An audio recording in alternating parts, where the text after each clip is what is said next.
Jason Todd was just 11 when his world collapsed. Skipping school had become his routine, not out of laziness but survival.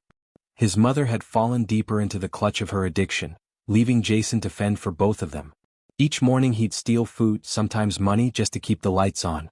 But on this day, when he pushed open the apartment door and dropped his backpack to the floor, the silence felt wrong.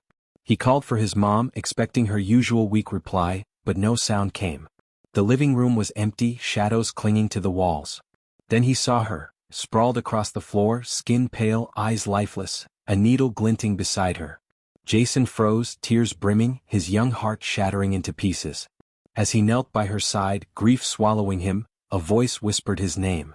It didn't come from a neighbor nor from outside. It echoed from the bathroom drain. Jason, trembling but curious, leaned over the tub and peered into the black void of the drain. The voice grew clearer, promising answers, strength, and a way out of the pain. Jason's grief turned into something else, a hunger. He didn't know it yet, but this moment would plant the seed of a choice. Would he allow his tragedy to define him, or would he find a new family, a new path? A path that could lead him either into the light of Batman's crusade or into the abyss whispered by a figure called Wraith. Years later, Jason Todd was no longer that broken child. Taken in by Batman, he had become Robin.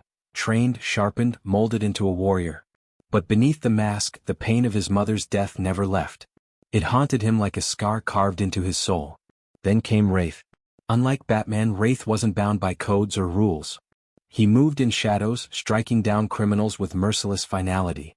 Where Batman left enemies broken, Wraith left them buried. And when Jason encountered him, it felt like hearing that same voice from the drain years ago. Tempting, whispering of vengeance, power, and freedom from restraint. Jason saw himself in Wraith's philosophy. He remembered the helpless boy kneeling by his dead mother, powerless to stop the world from crushing him. Wraith offered him a way to ensure he'd never feel that weak again. Every brutal strike, every corpse left behind, looked like justice in Jason's wounded eyes.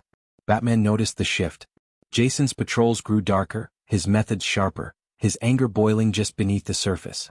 Confrontations with Bruce became heated. The boy who once looked to Batman as a father now questioned him at every turn. Why spare monsters? Why let criminals breathe when their victims never could?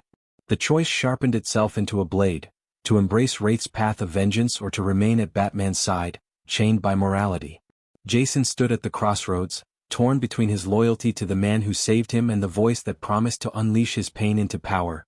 The night of reckoning came in blood and fire. Gotham was caught between Batman's war for justice and Wraith's crusade of slaughter. Jason stood in the middle, mask heavy on his face, heart split in two. Wraith demanded he abandon Batman and embrace the truth, that only death could end crime. He reminded Jason of his mother, of the broken system, of every criminal who laughed as justice failed. Batman, however, pleaded with him to remember his humanity.